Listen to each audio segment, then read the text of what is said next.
Well, this is the first time I have ever made travel content, bless you, at night. The Osmo Pocket 3 is an incredible piece of affordable tech, and I feel like the market of people that most enjoy the Osmo Pocket 3 are the kind of people who want better quality video than their phone can provide, but is still easy to reach, easy to carry, and most importantly, takes great footage. Now, I've had the Osmo Pocket 3 in my life for about 9 months. I've taken it across the world with me and I've used it in multiple different projects, all of which are available to see on this channel. Today is New Year's Eve. One thing I haven't done with the Osmo Pocket 3 is test its low light capabilities. Most of the time I'm doing daylight, street photography, maybe a little bit of vlogging, maybe a couple of bits of slow motion footage. I have not used it at night. What I hope to gain from today's video is a well-rounded understanding of how it performs in low light situations. In about an hour, me and my boyfriend are going to head in the car with our little dog to go and see some New Year celebration fireworks. It's going to be dark, it's going to be lots of people, there's going to be lights, there's going to be movement, sound, lots of detail to capture, and lots of high contrast. So for today's video, I'm going to take my Osmo Pocket 3, the magnetic stand that I have attached to it, my DJI Mic 2, and I'm also going to take this, the mini tripod. So with that, I think it's time for us to jump in the car. Well, let's see if some lighting makes a difference. Oh, it does. Are you excited to see some fireworks? Oh, am I? God. I'm excited. Losing sleep. Yeah, I love New Year's Eve fireworks, so let's see what we can capture. You know, I'm always absolutely stunned by how great the stabilization is on this camera, even at night. I mean, just look at this beautiful crystal clear footage at night. On our way down to Marbella and Porto Banús, there is a beautiful village built into the side of a mountain called Orjen. Now, I have featured this in a video before because every time we drive past it, I just think it's so scenic and beautiful and gorgeous. You can see here, basically, a well-rounded shot of the low light features of the Osmo Pocket 3.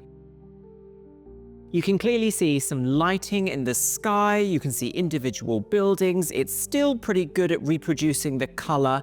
Obviously there's going to be high noise because it is a low light situation. You're not going to get cinema level camera output from this tiny little 1-inch sensor.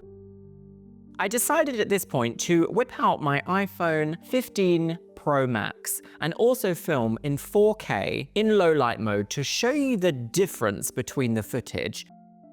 Now, I'm not gonna lie, the iPhone footage is actually quite beautiful, but even with increasing the shadows, the iPhone footage does not have as much depth in the sky shadows and the mountain as the Osmo Pocket 3. So I think here, for the price point, the Osmo Pocket 3 wins. I also appreciated on this adventure just how quick the low light situation can change. When you're driving at night and there's just lights on the road to going through a well bright lit tunnel. You can still see reflections on the surfaces of my car. You can still see all the detail on the walls as it goes past. Again, the stabilization is wild. Look how much my car is wobbling around, but the horizon stays perfectly still. So the low light setting on the Osmo Pocket 3 only allows you to film in 4K up to 30 frames per second. And unless you're filming some slow motion content, 4K 30, in this modern era of social media viewing, that makes most sense to me as a shooting format to use.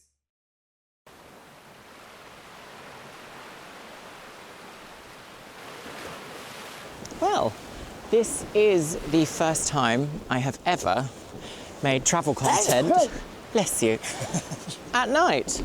Would you believe it? I actually think the low light capabilities are doing really well, considering. This was actually a bizarrely beautiful night as well. It was so crystal clear and the air was just crisp and lovely and a bit frosty, if you like, a bit frosty.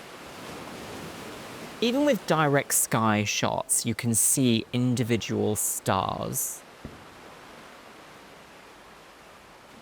So we have arrived on Marbella Plaza, Marbella Beach if you like, and we're currently walking along a little walkway into Porto to see if we can see some New Year's Eve celebrations.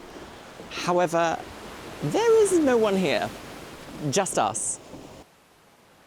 I tend to keep my white balance on my Osmo Pocket 3 at around 5,000 just because I like to recreate what my eye can see. I don't necessarily always want my cameras to correct that.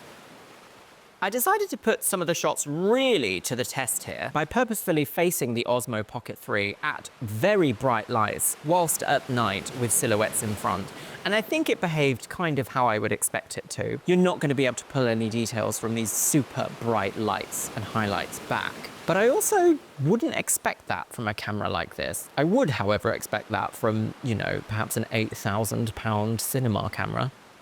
So I'm gonna say, I was a little bit disappointed with the state of New Year's Eve fireworks in Marbella and Porto Banús. It wasn't quite what I expected it to be. I'd done some research before we picked to go to Marbella, and I also looked on Reddit to see what people were saying and doing, and it seemed like there was gonna be like people having fun and partying. And while there was, it was drastically reduced to what I'm used to, obviously coming from somewhere like London.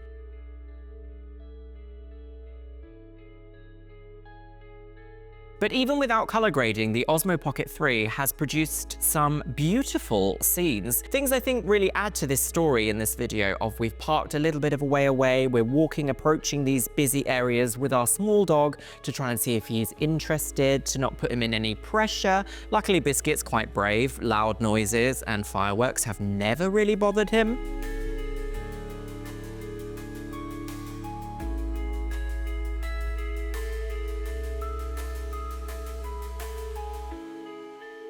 Five, 4, 3, 2, 1.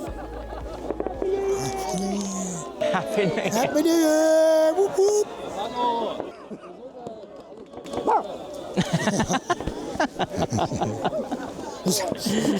Little biscuit.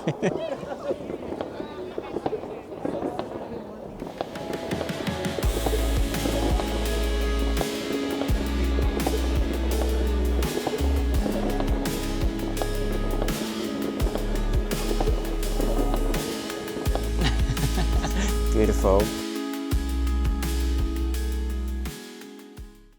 What an excellent little beast this device is. From this video, I've actually been quite impressed with its low light capabilities. We've been able to see that even color grading some of the low light footage can produce excellent results. I find myself reaching for this device more and more often recently. And as someone who loves tech, my collection of cameras is growing.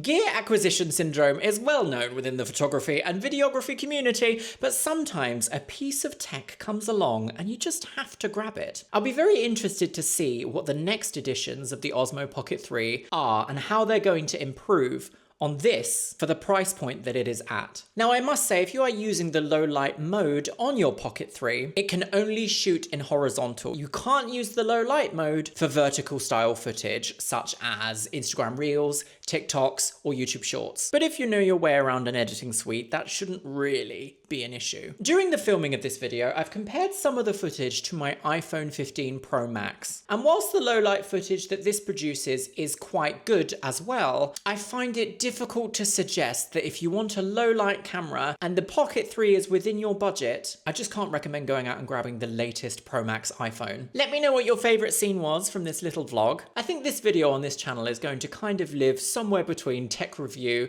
and lovely memory to look back on. And I'm consistently impressed by this little device. Sometimes things are just worth that little bit of an investment. And with that, I will see you in the next one.